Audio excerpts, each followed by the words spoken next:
Dans une situation de violence sexuelle, effectivement, il y a la partie qui est liée à la violence pendant l'événement, mais ce qui est aussi très important, c'est la partie de l'impact psychologique et psychosocial sur la victime.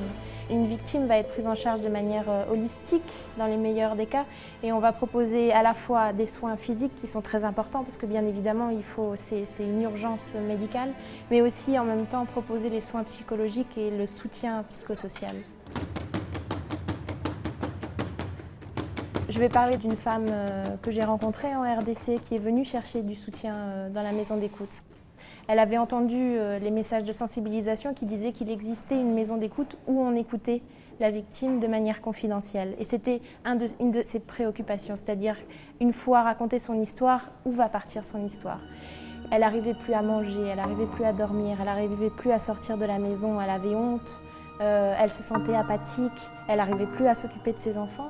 Et ce qu'elle a raconté, c'est qu'en une séance, elle s'est sentie reconnue, elle s'est sentie soutenue.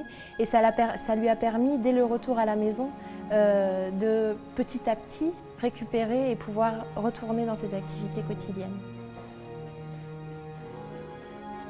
C'est pas parce que ça a marché en RDC que ça va marcher dans d'autres pays.